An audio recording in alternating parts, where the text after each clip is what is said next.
Have you always loved birds, or when did you figure out that you loved them? It's kind of two parts. So when I was a kid, like from the ages of like 5 to 8, I really liked reading about birds. Um, both just like all the different kinds there are, and I even had this book about bird eggs, and just Hmm. like because they all look so different, I would read that. Um, but I think at some point when I was that young, I started to feel um like that's all any adult wanted to talk to me about was like birds. So I Huh. was like, oh, this is like I don't want to just be like the bird kid. So I kind of like stopped being as interested. And then in the fall of 2018, I was at the office and I went out to get lunch, and I was walking out of one of the entrances. There was a tiny little green bird sitting in the sidewalk, and I was like, "Huh, that's weird." And then I went out and ate lunch, and then when I came back, it was still there, Hmm. and it was a pretty busy, entrance. So I was like, "Well, I should probably like I don't really know what to do, but I should probably do something, or else this guy might get stepped on." And yeah, he even like when I like stopped a few feet away from him to like think about what to do, he like kind of like strained his neck to like look up at me, and I was like, okay, I really should do something. Huh. Um, so I went and like grabbed like a napkin and like picked him up in my hand. And then he like hopped out of like my cupped hands and then just like landed on my finger Hmm. and let me carry him into the bushes. Um, and so after that, like I didn't even know what it was, like back then I probably knew like, robins and cardinals and stuff like that. Um, so I started to like just Googled like what is this like yellow green bird I just saw? And I'm pretty sure it was an orange crowned warbler. Hmm. And in the bird world, there's this term called the spark bird, and it's like a bird you see that kind of like reignites your interest. Hmm. So that's probably my spark bird. And for a lot of people, actually, like they can't point to like a specific animal either. So like my spark bird is like an actual individual, which is cool. You mean like people will have like a species that they're excited about, but they don't have like a particular encounter with an individual necessarily? Right. Yeah. Yeah. Yeah, Cool. like they'll see like a hawk every time they like drive on the highway, and Uh, then, you know, it might not be the same one, but they'll kind of be like, "Oh, like oh, I should look up what that species might be." hmm. So there's like a pattern of behavior that they find interesting, maybe. Yeah, it might not be, or you might see like a flock of them or something too, you know. The interest in photographing them, I feel like I actually, I guess I know a lot of. I mean, that seems to go hand in hand a lot of the time. For people, I mean, like I feel like I know. I feel like most of the people I know who are into birds are also into taking pictures of birds. And Yeah. maybe there's like a selection bias thing here, or like a survivorship bias thing, because like I see people, the people who I see looking for birds like in the forest are often carrying cameras, but maybe that's just the pattern of looking for them. Yeah. Well, there it's kind of on a spectrum of like on one end there's like people who are more into the birds, and then the other spectrum is people who are more into the photography. Uh-huh. And someone who's really into the birds, they might not have a camera, they might just like go out and look at stuff with binoculars. Um and then on the other end of people who are really into the photography aspect, they might not care about the wild animals as much. Right. Like I've talked to people who like they say they like just going to the zoo and taking photos Uh-huh. because it's easier. Uh-huh. Right. They So can't run yeah, away. yeah, it's kind of on a spectrum, and I'd say I'm kind of in the middle of like caring about both the photography and the animals. Did you have an independent interest in photography? Like, is there a different story for how you got into photography? No, it was just for Uh, birds. And when I started, I never thought of myself as a photography person either. hmm, And I was kind of intimidated by all the technical aspects. And, for the first couple years, I would just leave it on auto. uh-huh. And I didn't bother learning about any like kind of the manual settings. So yeah, it was definitely birds first. Gotcha. So what was it about, like, how did that occur to you in the first place as something you wanted to add to your experience seeking birds? I remember there was one time I went on a walk. I think it was in 2019, and I went into this like kind of nature area, like just outside of the city, and I saw a lot of birds that at the time I didn't think were so accessible either. Like I saw a woodpecker, and back then, before I was into birds, I kind of assumed like a woodpecker is like something that lives in the forest way out outside the city. And so I thought that was cool. And I saw like what I thought was a chickadee, and I tried taking a picture with my cell phone, but it's Uh, just like a tiny like black and white yeah. spot. And I think I wanted better photos because also like I didn't really know what I was seeing, so I Uh-huh. tried to take a photo, and then it's like, I think that's this one species, but I'm not sure. Hmm. Um, so the photos can like help you learn about stuff too. But now I see, I mean, like, obviously, all I've seen is like photos that you have posted online and already are really good at taking.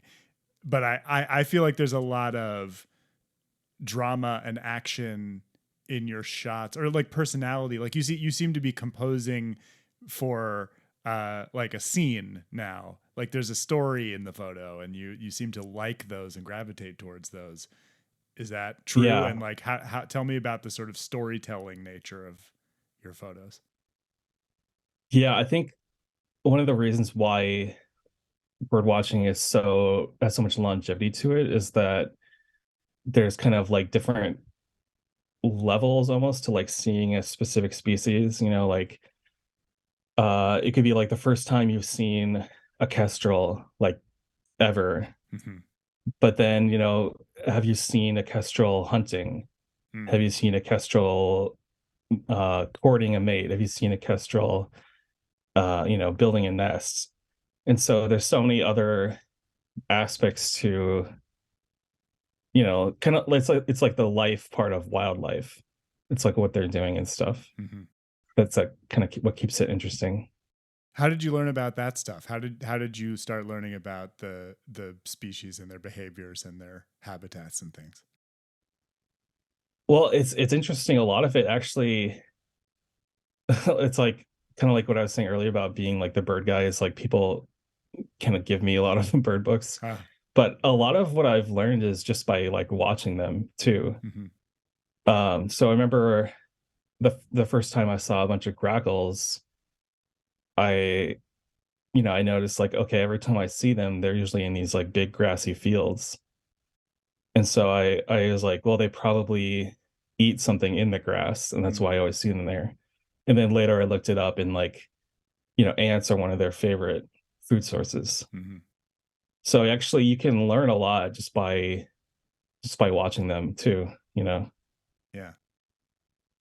This is maybe like a kind of a surprisingly abstract question, but Mhm. do you think that there is something general happening there in the sort of human mind, or like the like it, like in some quintessential human way, where like learning, like you see an animal, you make an observation, you create like a sort of hypothesis, or like use whatever sort of scientific reasoning you have about what they might be doing, and then you explore and you learn more and you adjust your understanding of them based on what you find from observing more.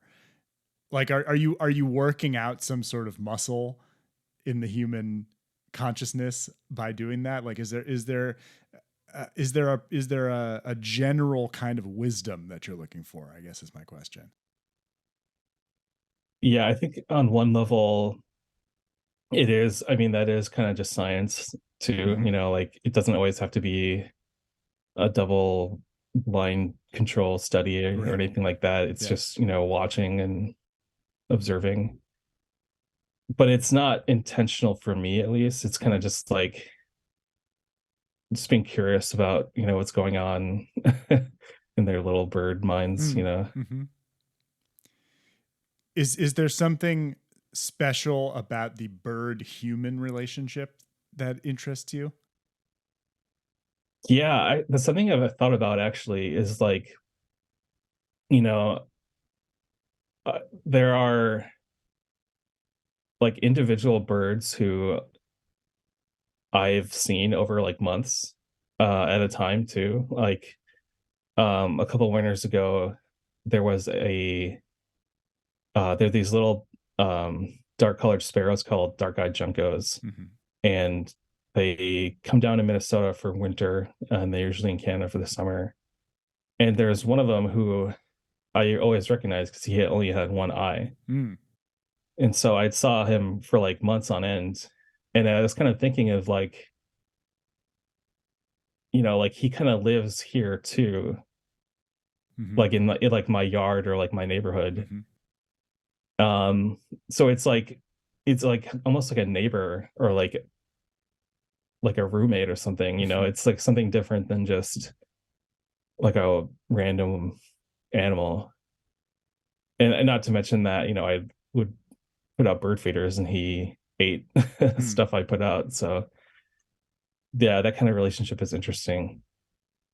I mean, it's not, you've already named a couple, but like, do you find yourself in relationships with individual birds that you see regularly that have a sort of arc to them? Like, do you get to know them? Some of them, for sure. It's hard a, l- a little bit because, like the one with only one eye, it's like it's hard for me to mistake him with a Sure. different one. Yeah.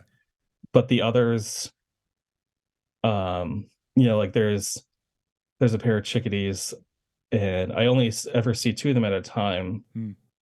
And so I'm pretty sure it's just the same pair that kind of just live on my block. Mm-hmm. And as also knowing that specific species, they don't migrate. So yeah, I'm fairly confident that it's just the same birds that just live here. Mm-hmm. Just cool. Do you have relationships like this with other animal species? Well, there's some squirrels and rabbits that live here too. Mm-hmm. I don't. It's hard for me to know if they're the same. Yeah, yeah. There's a lot of rabbits in Minneapolis, but I don't know if that's common in other cities.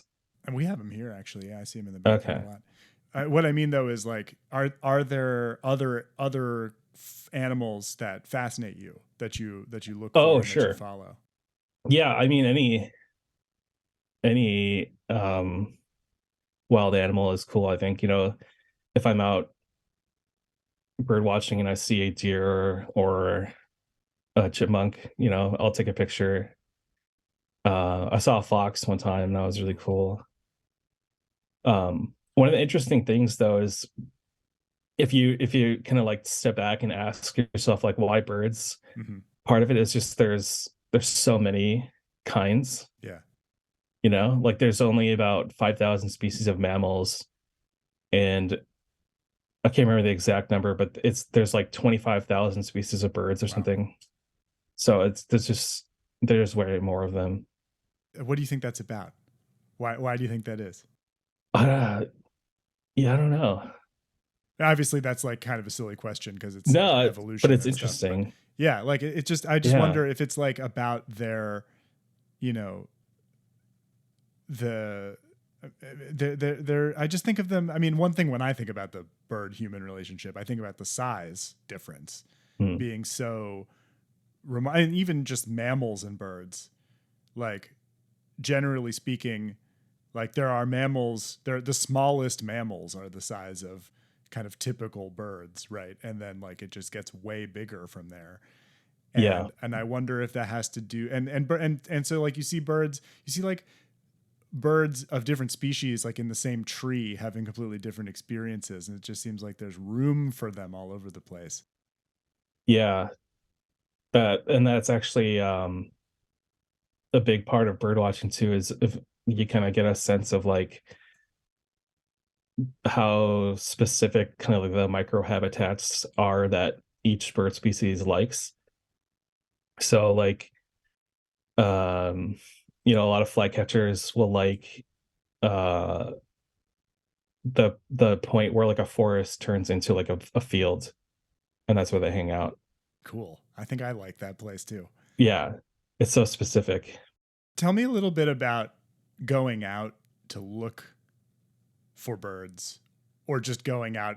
What, like, do you intentionally go on birding walks? I assume you do, but like tell me about what the intention is for you going out into the environment and on these, walks, what you do and what you see and what happens for you. Yeah, I usually don't go looking for a specific bird. I did that a lot last year. Um, and I last year I saw 90 new birds, Mm. which is kind of wild. Mm-hmm. But yeah, usually I just kind of go out and don't have any expectations and just kind of walk around. And another thing is listening is a huge part of it. Mm-hmm. Most of the time, if a bird is just sitting quietly, not moving, most of the time you're not going to find it. Mm. Um, so listening is a huge part, or seeing them move. And listening also tells you a lot about what they're doing. Like there's been a lot of times actually where the only reason I found an owl is because I heard a bunch of crows mobbing it. Huh. So there's that aspect too. So when you're out there looking, I mean, I'm very interested in how you just answered that, because it was like you weren't even there. It was like all just information from what was around you. But I'm wondering, I just want to hear whatever, no matter how minimal it might be, like what is your goal or hope, or feeling that you're seeking, when you're out there, or like when you come back, like what's a good trip like? I'm not the first person to say this, but I do think it is like meditation in a way. And I think it's noticeable that I actually didn't really get into birds until after I had done some meditation. And it's kind of, like when you start meditating, you start noticing more things.